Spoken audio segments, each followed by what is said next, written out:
오늘 주실 말씀은 디도서 3장 1절로 8절입니다. 한 절씩 교독하시고 마지막 절은 합독하겠습니다.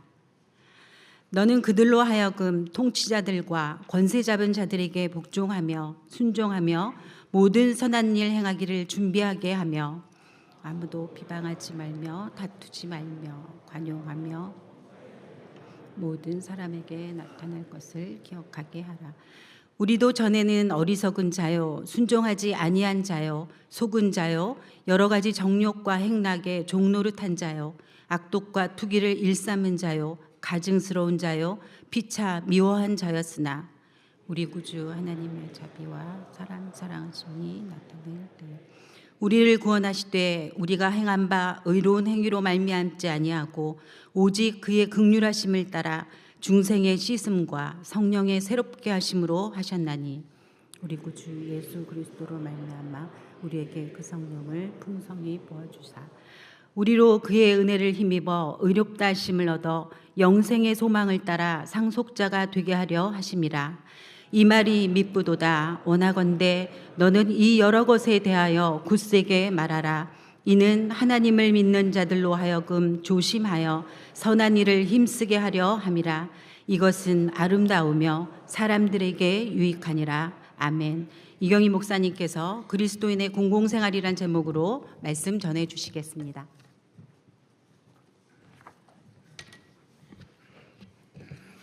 샬롬. 네, 오늘 본문은 우리 믿는 자들이 사회 속에서 어떻게 살아야 하는가를 말씀하고 있습니다. 그리스도인의 모습이 가정이나 교회에서뿐만 아니라 공공생활의 영역에서 어떻게 구현돼야 되는가, 이 문제를 다루고 있습니다. 우리 성도들은 천국 시민권을 가졌지만 동시에 이 세상의 시민권을 가진 자들로서 공적인 사회 활동을 해야 되는데 늘 자신의 신앙을 염두에 두고 참여해야 합니다. 성도는 책임 있는 신앙인일 뿐만 아니라 그리스도인일 뿐만 아니라 책임 있는 시민이 되어야 합니다. 신앙 따로 생활 따로가 아니라 삶의 모든 영역에서 성경 기준과 자기 자신의 신앙 양심을 따라 판단하고 행동해야 하는 것입니다. 오늘 본문 1절, 2절 말씀은 우리 그리스도인의 사회적 책임에 대해서 특별히 국가와의 관계 그리고 모든 사람과의 관계를 나누어서 말씀하고 있습니다. 첫 번째는 국가 권력자들에 대한 것입니다. 1절 말씀 다시 같이 읽겠습니다. 너는 그들로 하여금 통치자들과 권세 잡은 자들에게 복종하며 순종하며 모든 선한 일 행하기를 준비하게 하며. 그리스도인의 사회적인 책임의 첫 출발점은 바로 국가와의 관계를 올바르게 정립하는 것입니다. 이 주제는 아주 민감한 이슈이기 때문에 우리 오카노 목사님께서 생전에 로마서 강해 설교 하신 적이 있는데요.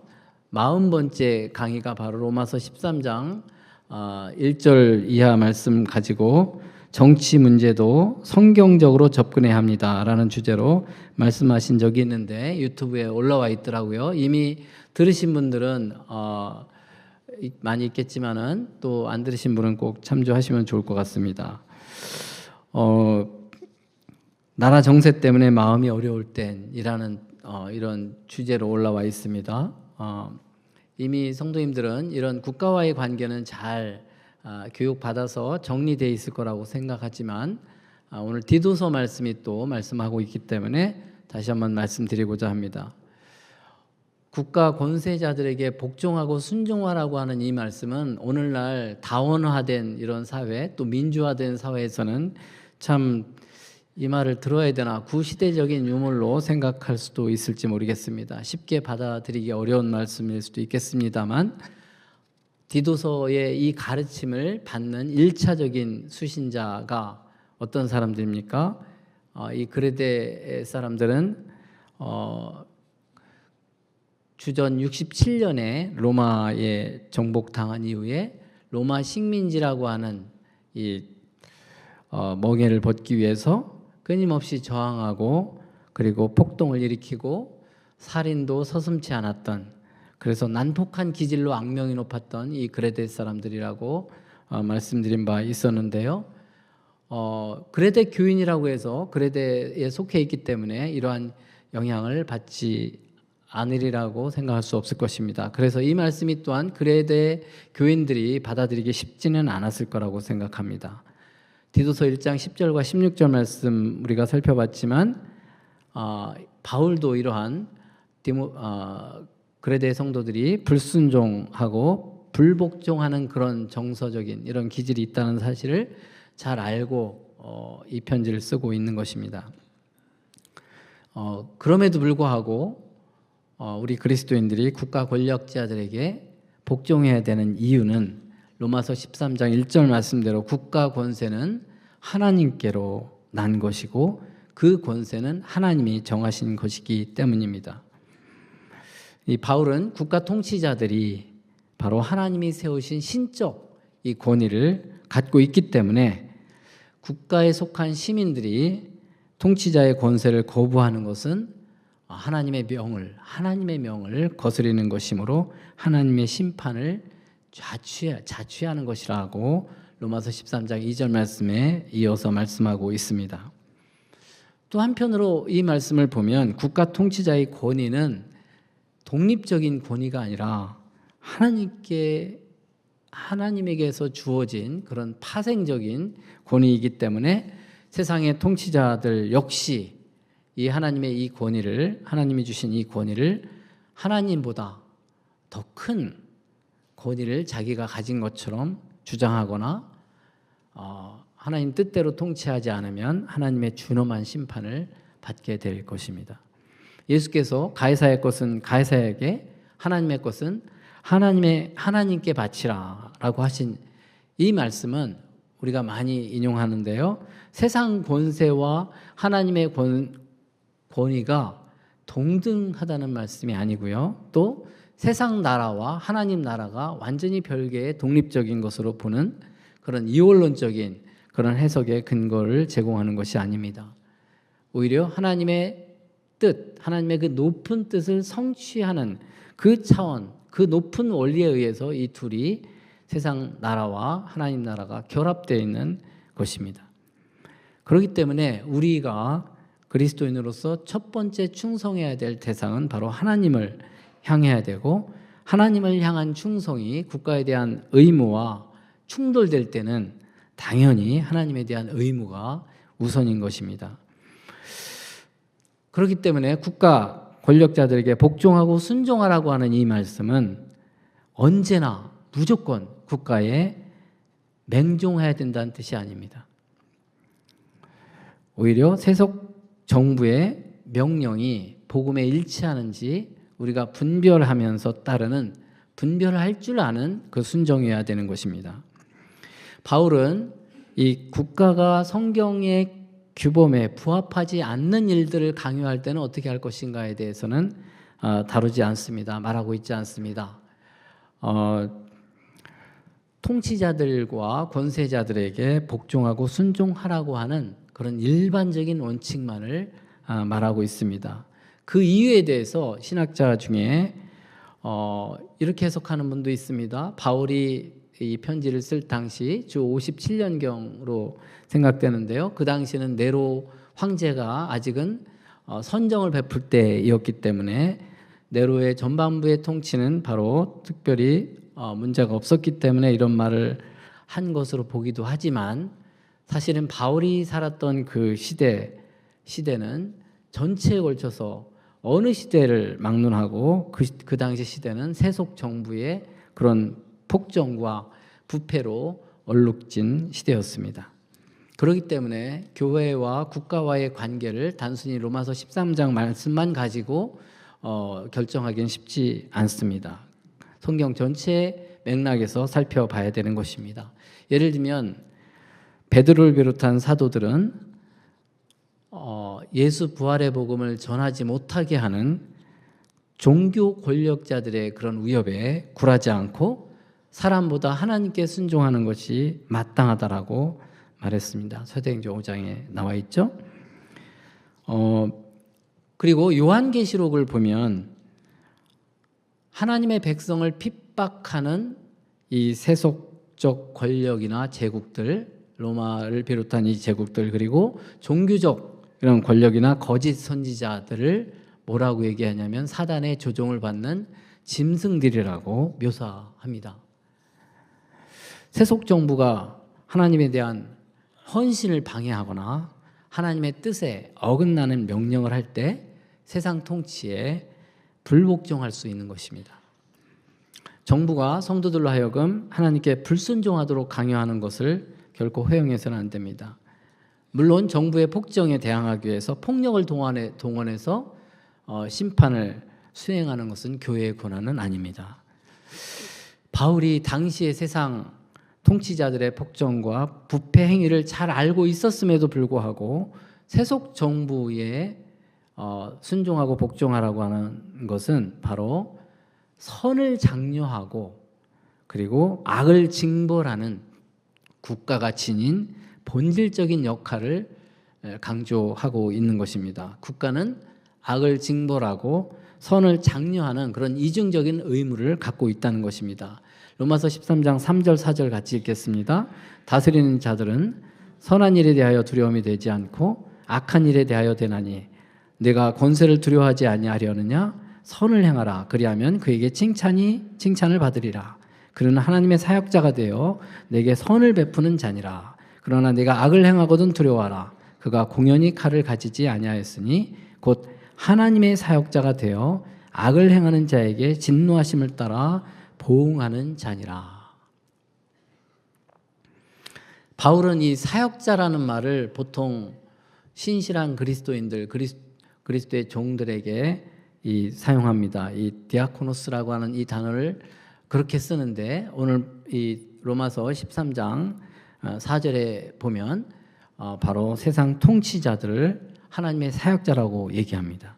세상 통치자들이 그들 스스로는 인정을 안 할지 몰라도 의식하지 못하고 있을지는 몰라도 바로 하나님이 위임한 역할을 수행하게 된다면 그게 바로 하나님을 섬기는 일이라고 인정하고 있는 것입니다. 국가의 역할은 선행을 장려하고 악행을 징벌하는 이 공의를 집행하는 집행하는 것이 바로 신적 기준이라는 것입니다. 하나님이 위임하신 명령이라는 것입니다. 베드로전서 2장 13절 14절에도 보면 국가는 악을 벌하고 선을 장려하는 그런 이중적 의무를 갖는다고 말씀을 합니다. 이와 같이 우리 그리스도인들이 세상의 권력자들에게 복종하고 순종해야 되는 이유는 통치자들의 권위를 위임하신 분이 하나님이기 때문이기도 하지만 그 전제 조건은 그들이 악을 행하는 자들을 징벌하고 선을 행하는 자들을 격려하는 국가의 사명을 위해 공권력이 올바르게 사용되었을 때 하는 것입니다. 이러한 배경 지식을 가지고 오늘 본문 1절 말씀을 다시 한번 보시겠습니다. 같이 다시 한번 읽겠습니다. 너는 그들로 하여금 통치자들과 권세 잡은 자들에게 복종하며 순종하며 모든 선한 일 행하기를 준비하게 하며. 하나님의 백성은 악을 벌하고 선을 장려하는 그런 영역에서 국가와 적극적으로 협력하여 선한 일을 행해야 된다는 것입니다. 세금을 잘 내고 국가의 법을 잘 지키는 것도 선을 행하는 거 맞습니다. 그렇지만 더 나아가서 그것으로 만족하지 않고 공공심을 가지고 적극적으로 기회가 주어질 때마다 모든 선한 일을 행하기를 준비해야 된다고 말씀하고 있는 것입니다. 그렇기 때문에 우리 그리스도인 시민들이 국가에서 닥치는 여러 가지 재난과 화재나 질병이나 여러 가지 재난을 당할 때 적극적으로 앞장서서 도와주는 것이 마땅한 것입니다. 우리 갱신 공동체가 이 부분 너무 잘 하고 계신 걸로 알고 얼마나 감사한지 모릅니다. 뿐만 아니라 정부가 올바른 길을 갈 수 있도록 그들을 위해서 쉬지 않고 기도해야 합니다. 우리가 잘 아는 디모데전서 2장 1절부터 3절 말씀, 너무 잘 아는 말씀이지만 한번 다시 읽겠습니다. 그러므로 내가 첫째로 권하노니 모든 사람을 위하여 간구와 기도와 도구와 감사를 하되 임금들과 높은 지위에 있는 모든 사람들을 위하여 하라. 이는 우리가 모든 경건과 단정함으로 고요하고 평안한 생활을 하려 함이라. 이것이 우리 구주 하나님 앞에서 선하고 받으실 만한 것이니. 우리 그리스도인들이 사회에 대해서 가져야 될 책임 두 번째는 바로 모든 사람에 대한 것입니다. 오늘 본문 2절 말씀 또 같이 읽겠습니다. 아무도 비방하지 말며 다투지 말며 관용하며 범사의 온유함을 모든 사람에게 나타낼 것을 기억하게 하라.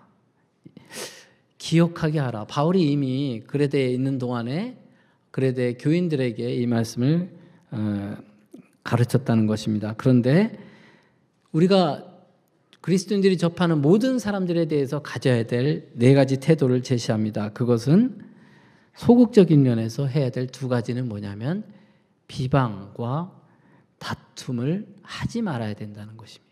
그리고 적극적으로 반드시 해야 될 것은 바로 관용과 온유함입니다. 비방이라고 하는 것은 중상하고 중상모략하고 매도하고 그리고 모함하는 것입니다. 그것은 남을 얕보는 것에서 비롯된 것이고 반드시 멸시와 모독으로 이어집니다. 그리고 수군거림은 역시 수군거림도 비방입니다. 수군거리는 이 사람들은 자신이 해로운 소문을 퍼뜨리면서도 그것 때문에 상처받는 사람들이 있는 것을 개의치 않습니다. 심각성을 모릅니다.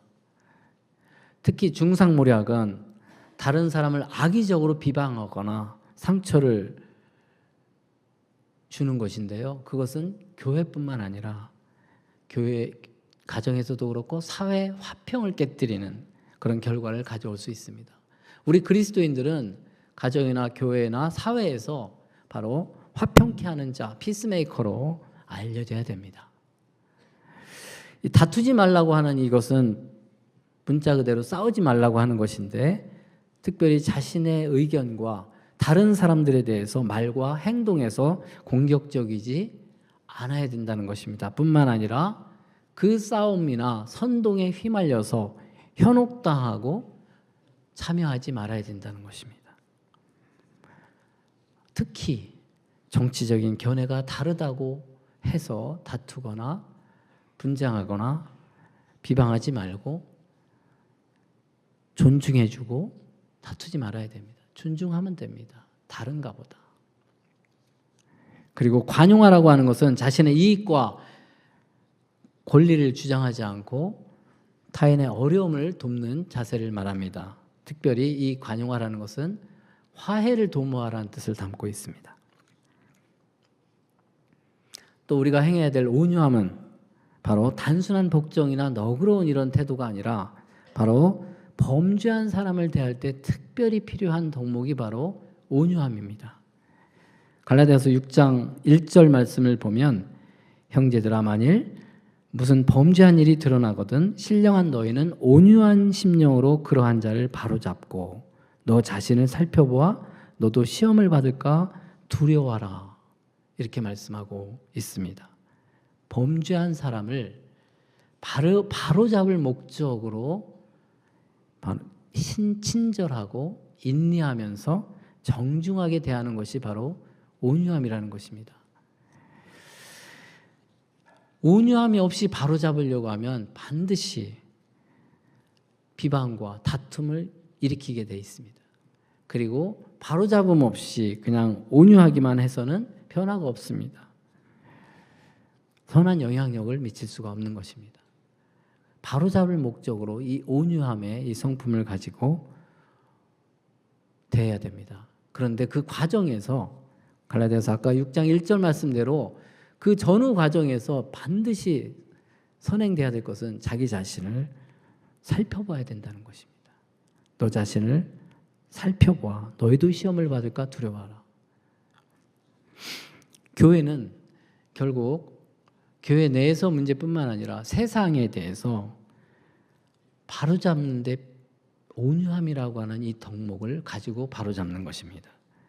그런데 만약에 우리 믿는 사람들이 교회 안에서 이러한 온유함을 상실하고 믿는 사람들끼리도 비방하고 다투면 세상을 바로잡기는커녕 세상 속에서의 존재 가치를 상실하는 것입니다. 너희들이나 똑바로 해라. 이런 말을 듣는 것입니다. 1절, 2절 말씀을 다시 한번 읽겠습니다. 디도서 3장 1절, 2절 말씀. 너는 그들로 하여금 통치자들과 권세 잡은 자들에게 복종하며 순종하며 모든 선한 일 행하기를 준비하게 하며 아무도 비방하지 말며 다투지 말며 관용하며 범사의 온유함을 모든 사람에게 나타낼 것을 기억하게 하라. 바울이 이미 가르쳤다는 것이죠. 이 내용들을. 이것들이 무엇입니까? 이전에 바울이 가르쳤던 이 내용, 이 그리스도인의 공공생활에 대해서 다시 한번 상기시키면서 바로 권세자들에게는 선한 양심을 가지고 복종하고 순종하는 그런 양심적인 시민이 되라고, 선한 일에 협력하는 그런 시민이 되라고 가르친 적이 있고, 또 모든 사람과의 관계에서는 비방하거나 다투지 말고 관용을 베풀고 온유하게 대하도록 다시금 가르치라고 강조하고 있는 것입니다. 반복 교육이 얼마나 중요한지 확인할 수 있는 것입니다. 아는 것도 중요하지만 하는 게 중요합니다. 이어지는 3절부터 8절까지는 우리 그리스도인들이 공공생활의 영역에서 사회적 책임을 다해야 되는 이유에 대해서 말씀합니다. 3절 말씀 먼저 보겠습니다. 우리도 전에는 어리석은 자요, 순종하지 아니한 자요, 속은 자요, 여러 가지 정욕과 행락의 종로로 타는 자요, 악독과 투기를 일삼은 자요, 가증스러운 자요, 피차 미워한 자였으나, 우리도 전에는, 바로 우리가 예수님 믿기 전에 옛사람의 모습에 대해서 말씀하고 있는 것입니다. 어리석은 자요, 순종하지 아니한 자라고 하는 것은 지성과 감성과 의지, 이 모두가 결여된 상태를 얘기합니다. 그리고 속은 자요, 여러 가지 정욕과 행락의 종로로 한 자라고 하는 것은 스스로 제어할 수 없는 그런 악한 힘에 사로잡혀 살아가는 모습을 보여주고 있는 것입니다. 그리고 악독은 비열한, 포악한 태도나 기질을 말하고요. 그리고 투기는 다른 사람들의 소유물을 탐내는 데서 비롯된 불만족과 분노의 감정을 말하는 것인데, 이 악독과 투기는 둘 다 바로 관계를 파괴하는 것들입니다. 그리고 가증스러운 자요, 피차 미워한 자라고 하는 것은 한쪽만이 아니라 상호 간에 적대적인 감정을 갖고 있다는 것입니다. 이것이 바로 우리가 예수님을 믿기 이전의 옛사람의 모습이라고 말씀하고 있는데, 과연 이게 옛사람만의 모습입니까? 이 모습이 혹시 저와 여러분의 현재 믿은 이후의 모습 아닙니까? 분명히 이러한 옛사람은 앞에서 언급했던 1절과 2절과 완전히 대조적인 모습인데, 이러한 대조적인 옛사람의 모습으로 우리가 살아가고 있지 않은지, 우리가 예수 안에 거하지 않으면 언제든지 이러한 모습으로 살아갈 수 있다는 것에 대해서 경각심을 가져야 하는 것입니다. 우리가 여전히 세상에 속한 옛사람의 모습으로 살아가고 있으면서도 불구하고 문제없다라고 생각하는 게 더 심각한 것입니다. 만약에 우리가 그러한 자신의 모습을, 그리스도인이면서 옛사람의 모습을 가지고 살아가고 있다면 이 3절 말씀을 이렇게 읽어야 됩니다.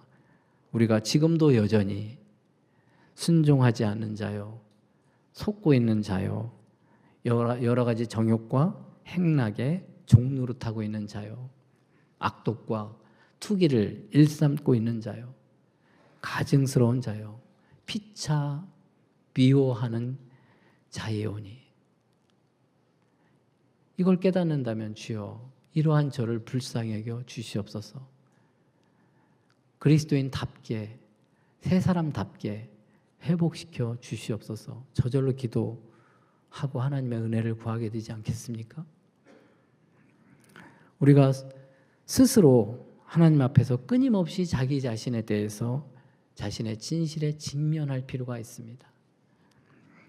우리가 이러한 옛사람의 습관에서, 이 습관의 굴레에서 벗어나서 공공생활에서 사회적 책임을 잘 감당하는 삶을 살아갈 수 있는 이유는 우리가 구원받았기 때문입니다. 그 구원에 대한 구체적인 내용이 바로 4절부터 7절 말씀인데요. 같이 한번 읽겠습니다.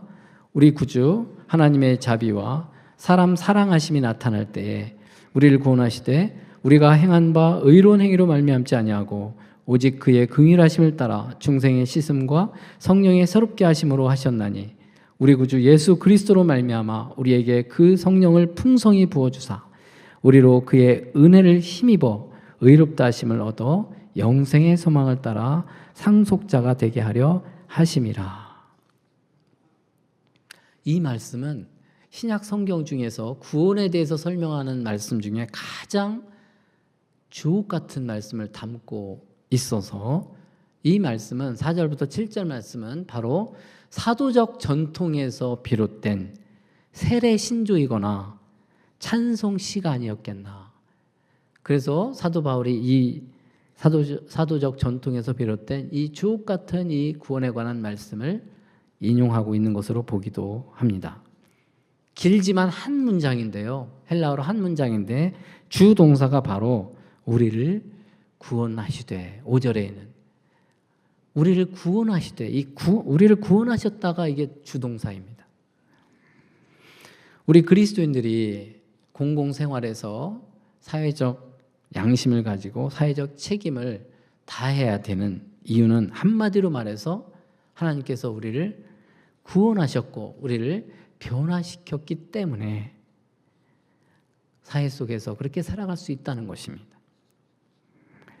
이 말씀은 너무 하나하나가 참 깊은 의미를 담고 있어서 제가 일일이 다 설명을 하지 않겠습니다. 대신 과제를 드리겠습니다. 이 말씀을 공부하시고 암송하시고 묵상하시면 큰 은혜가 있을 줄로 믿습니다. 주기도문 외우듯이 이 말씀을 암송하시기 바랍니다. 다만 이 말씀이 문맥적으로 봤을 때 바로 우리에게 주는 도전은 무엇이냐면 우리가 받은 이 구원으로 말미암아 여기에 나오는 중요한 단어가 자비와 사랑과 긍휼과 은혜입니다. 우리가 하나님의 자비와 사랑과 긍휼과 은혜, 삼위의 하나님의 이러한 역사로 말미암아 우리가 구원을 받았다면 당연히 사회생활 속에서 바로 하나님이 기뻐하시는 그런 공공생활을 하게 된다는 것입니다.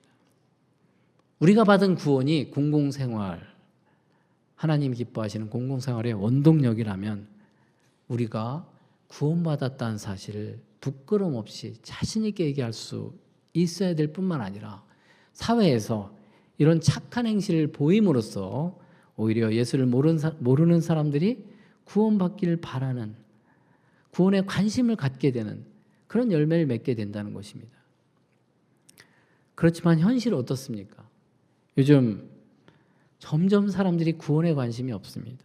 오히려 구원이라는 말을 들으면 인상을 찌푸리거나 비웃지 않습니까?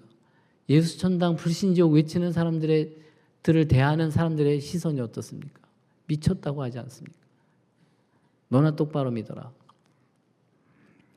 사람들이 관심사를 구원이 아닌 다른 것에 관심을 돌리게 만드는 것이 단지 타락한 이 세상 풍조 때문이고 그리고 사단의 역사라고 그리고 심지어 앤티 크리스찬들에 의해서 이런 분위기가 형성됐다라고 치부하기 전에 우리 그리스도인들 자신 때문은 아닌지 한국 교회의 모습 때문이 아닌지 반성해 볼 필요가 있지 않겠습니까? 한국 갤럽 조사에 따르면 작년도 2023년 우리나라 인구 중 기독교 인구가 15%로 통계가 잡혔습니다. 한때는 1,000만 기독교인 우리가 알고 있었는데 1995년에는 26.3% 정점이었습니다. 그 이후로 계속 감소하고 있는 추세입니다. 반면에 무종교인, 아무 종교도 갖지 않는 무종교인은 51%에서 63% 사이로 통계가 나와 있습니다. 탈종교화 현상이 가속되고 있는데요.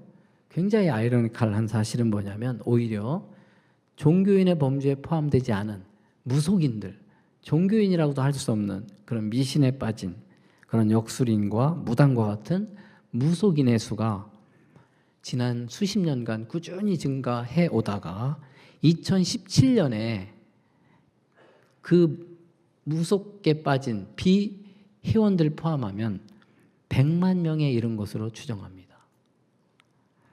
이러한 현상은 세속화 때문이라기보다는 오히려 기성 종교의 부패와 타락, 이런 거에 대한 실망과 비판과 저항의 의미가 아닌가. 우리 모든 사람들은 무언가를 의지하게 돼 있거든요. 근데 그런 미신에 빠진다고 하는 것은, 전혀 진리가 아닌 것에 빠진다고 하는 것은 바로 한국 교회가 바로 공적인 영역에서 자신의 역할을 제대로 감당하지 못함으로 인해서 이러한 탈종교화 현상을 가속화하고 있는 것이 아닌가라고 보는 공공신학자도 있습니다. 동의 안 할 수도 있겠지만, 관점의 차이도 있을 수 있겠지만, 저 개인적으로는 깊이 공감합니다. 오늘 본문 마지막 구절 보시겠습니다. 같이 읽겠습니다. 디도서 3장 8절. 이 말이 미쁘도다. 원하건대 너는 이 여러 것에 대하여 굳세게 말하라. 이는 하나님을 믿는 자들로 하여금 조심하여 선한 일을 힘쓰게 하려 함이라. 이것은 아름다우며 사람들에게 유익하니라. 이 말이 미쁘도다. 이 말이 뭐냐면 4절부터 7절까지의 그 주옥 같은 구원에 관한 이 말씀, 이것은 바로 믿음직한 말씀이다라고 하는 뜻입니다. 근데 이 믿음직한 말씀이라고 하는 것은 바로 바른 교훈, 4절부터 7절 말씀뿐만 아니라 바른 교훈을 말합니다. 이 목회서신서에 선한 일이라고 하는 것이 단독으로 등장하기보다는 항상 바른 교훈과 짝을 이루어서 등장합니다. 디모데전후서에 5번 나오고 디도서에 3번 나오는데, 바로 이 선한 일이라고 하는 것은 우리가 막연하게 착한 일이 아니라 바른 교훈과 연관된 일입니다. 이 바른 교훈이 내적으로는 그리스도를 담는 그런 성품의 열매를 맺게 하는 것이라면, 외적으로는 바로 그리스도인이 선한 일을 행하게 한다는 것입니다. 그렇기 때문에 우리 그리스도인이 추구하는 이 공공의 선은, 공적인 선은 사람들이 생각하는 선과 좀 더 다른 차원일 수도 있는 거죠. 같은 일반적인 영역에서의 함께 참여하는 선도 있지만, 바른 교훈에 입각한 하나님의 뜻을 실천하는 차원의 선인 것입니다. 그래서 조심하여 선을 힘써야 된다고 말씀하고 있는 것입니다. 거짓 교사들을 염두에 두고 그들의 가르침에 따른 선이 아니라 바로 바른 교훈에 따른 선을 행하라고 말씀하고 있는 것입니다. 그렇게 바른 교훈에 입각한 그런 선한 일을 힘쓰게 되면 세상 사람들에게 보석과 같이 아름다운 것으로 나타나게 되는, 그래서 하나님께 영광이 되고 그들에게도 유익이 되는 그런 결과를 낳게 된다는 것입니다. 사랑하는 성도 여러분, 우리 성도님들께서 잘 하고 계시지만 더욱더 저와 여러분이 가정에서나 교회에서뿐만 아니라 공공생활 속에서도 이처럼 아름다운 선한 삶을 살아가시기를 축원합니다. 기도하겠습니다. 자비로우신 주님, 죄의 종로로 됐던 저희들을 사랑하사 긍휼히 여기시고 은혜를 베푸사 구원해 주시고 주님의 백성 삼아주심에 감사드립니다. 저희가 천국 시민이지만 대한민국의 시민으로서 하나님이 세우신 국가 지도자들에게 복종하고 순종하게 하옵시고, 통치자들에게는 악을 징벌하고 선을 장려하는 본연의 사명을 잘 감당할 수 있게 하여 주시옵소서. 또한 저희 그리스도인들이 공공생활 속에서 적극적으로 선을 행하는 본을 보이게 하옵시고, 저희들이 접하는 모든 사람들 비방과 다툼이 아닌 관용과 온유함으로 대함으로써 하나님께 영광 돌리는 삶을 살게 하여 주시옵소서. 저희 갱신공동체가 이 모든 일에 솔선수범할 수 있도록 성령의 능력을 덧입혀 주시옵소서. 예수님의 이름으로 기도드리옵나이다. 아멘.